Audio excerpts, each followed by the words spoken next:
Good afternoon, T-Wolves. Mr. Quentin here with today's recap and lesson information in case you couldn't make the Zoom or you just want to come back and check on some stuff. So, what did we do today? Well, ladies and gentlemen, today we did push and pull factors of migration.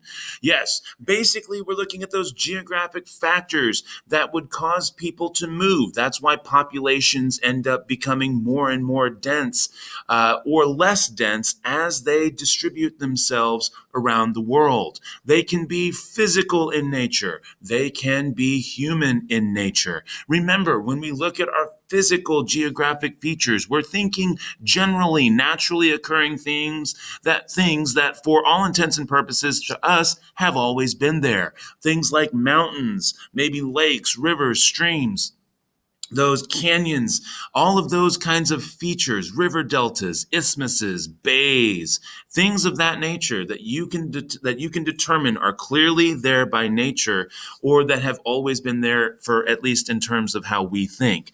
Those become physical geographic features. The human geographic features or characteristics are things like cities, towns, streets, cars, transportation systems, things that we do, wars, politics, jobs, education, money. All of these things that come at you that we deal with or that we've created become those human factors. And they can either push you away or pull you in. And so when you have something that is a push factor of migration or a push factor of geography for population, it is something that is negative. When you have something that is desirable or attractive, a reason to take you somewhere or to go somewhere, it becomes a pull factor. And that's the key to remember. Pull generally leads to lots of people coming together that get you that high density, building those urban centers. Less, the pushes are the things that cause more distribution and lower levels of population density. So, what would be an example of that? Well, an example might be something like a volcano in your area that has just gone off. And now your whole region is devastated by smoke and ash and lava and destruction. These are things that are not human made. That's definitely caused by a volcano, which is a natural landform. Therefore, it's physical geography, but it is something that makes you want to leave. It is pushing you away. So it becomes a physical push factor. If you were looking for somewhere to live and you're like, you know what? I find that coastal regions really appeal to me. I love the idea of the beach. I like that my job as a professional surfer would allow me to go make money at the beach and that I can go and support myself by opening a surf shop in that area. So I am contributing to the things that cause an economy to happen. Those are human geographic factors. They're pulling you to somewhere that makes it a human pull factor. There are lots of different human factors and lots of different physical factors that can push or pull you away. The coastline and that coastal region, the beaches, would be the physical pull factor for our surfer. Whereas, again, those human geographic pull factors would be the fact that he can have his job there, that he could create an economy there for other people or just himself. So that leads us into today's assignment. We'll just go ahead and let's say we are in eighth period and we go to quarter one, and then we take a look at week of September 28th through October 2nd and head on into Tuesday. We actually skipped our virtual Four Corners activity, so don't even worry about that, ladies and gentlemen. We're looking at the geographic push and pull factors. This assignment has, and remember, our big blue oval is on assignment. Please follow the directions in the slides to complete the assignment. You may use the links provided in the slide deck to assist you. Google should be a last resort. You might have to use Google a time or two to maybe Google for a clarification or maybe Google for a particular image, which you'll see in just a moment. But there are links inside the document that are designed to help you. All right. So if you were looking at Your geographic factors, this is what the document looks like. Please, the big blue edit button in Schoology, not this edit button right here, not that edit button. No, the big blue edit button in Schoology is the one you need to press to make sure you are here in your Google Drive. So once you're in here, you'll see that you have instructions. Use the map and charts to choose two areas of population. You'll see that there are actually two spaces for high population and low population. So again, here you can see where we have the pegs of social studies, the geographic factors charts, the CIA World Factbook. These are all links that you can use. The pegs are actually something we did back at the beginning of school year. This again shows you all the different ways that not only we address social studies, but if you take a look at each one of these bullet points, depending on how you look at them, they could be a push or a pull factor.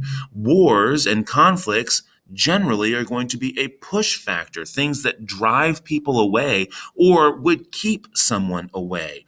Perhaps you would look at human rights. If you're trapped in an area that has no human rights, that becomes a push factor. And so you look for places that have wonderful implementation of human rights. And when you find those places, the human rights now becomes a pull factor. That's the reason you're going there, is for better human rights.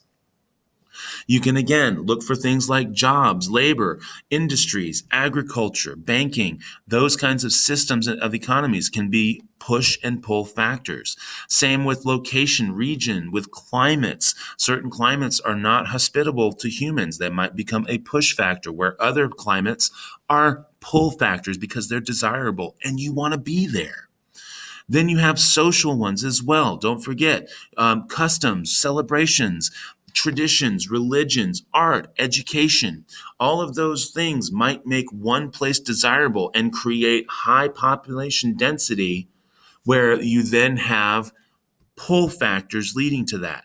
Or perhaps there is no education where you are, and so you want to escape that situation. It becomes a push factor. So again, depending on how you're looking at that. You have the geographic factors charts. If you'd like to make sure you take a reading of this, ladies and gentlemen, this becomes a wonderful aspect of notes that you can keep on hand to study for our test, which, by the way, most likely will be next Wednesday. Not tomorrow, but next Wednesday. So again, wonderful little recap of pull factors and push factors. It shows how there are different physical and human geographic factors that play into that. And look here, you even have examples of different physical geographic factors and how they might be considered pull factors for high population areas, densely populated, or perhaps push factors for low population or sparsely or not as densely populated. There's even one more table here that has human geographic factors. All right. Remember, if nothing else, you can look at it like my favorite thing that I found today, the Drake meme. Okay, well, I've known about the Drake meme for a while, but I really do like discussing it in terms of the Drake meme. Look, if it's something that you don't like, it pushes away. If you're all about it, it's a pull factor. Push versus pull. Push generally bad, pull generally good. So, what's the last thing that you have to look at here? The CIA World Factbook. It will take you right to here. This is actually at CIA.gov, the Central Intelligence Agency. And you can pull up information on countries to look at. Countries that will then have, say, their map information available for you that you can take a look at. And you'll see, oh, look, there's a map of the area. Perhaps maybe you'd like an introduction, or perhaps you'd like to learn about their government, maybe their geography. And those will give you some research things that you can look at for the rest of your assignment. Because your assignment here has you taking kind of a zeroing in of this population density map that we have, where you can see, according to our legend, some of these red areas have a greater population density than the rest of the world. And it creates a top 10 list of highest population density countries that you're going to choose two of, just two. From our green arrow list of lowest population density countries, you'll also choose 2 countries. From the highest population density list, you'll use this red slide here. From our lowest population density list, you'll you'll work in this green slide here. So 2 countries from each list, and here's what you'll do. You'll take your slide and you'll put your country in there. Perhaps maybe you would choose Monaco. All right. So now we need a map of the location. Well, if we needed to, we could come right here and then look at, well, let's see, where's Monaco? We'll scroll through our list and see if we can find Monaco. There's Monaco, so we can click on that and then find that we have an image that we can copy and an image that we can then paste. Okay? We can shrink that down and put it there. There's our Monaco. And then, of course, maybe we want to find a picture. Again, really important that you are in Edit so that you can click Insert, click Image, click Search the Web, and then pull up Monaco images. Look at all these wonderful images of this mountainous seaside town. So pretty, so gorgeous. Look at all that stuff. So I guess maybe I'll choose this one. This looks really pretty. So I'm going to choose this, and I'll insert it. And then, I guess we'll try again. See if we can get another image. Let's try that. See if we can get that one to input. Okay, and so we can then shrink that down. Okay. And then we can think of physical geographic factors. You might need to do a little research, again, using the CIA World Factbook. Perhaps at this point you might need to Google a little bit about it. That's okay too. But you're wanting to look for those geographic factors, both physical and human. So physical geographic factors, well, just from our little picture that I know is a little small now, but we can see that there is a bay, they have ocean available, they have mountains there, so they have lots of desirable, beautiful areas to live. Humans, geographic, look at all those wonderful resorts, all the tourism. There's clearly boats, tourism, there's boating, looks like cruises that you can do. So lots of different human geographic factors that would cause this place to be desirable. With a beautiful geography, or with a beautiful physical geography, and a massive resort and tourism or tourist economy, Monaco has many desirable pull factors that cause people to come here.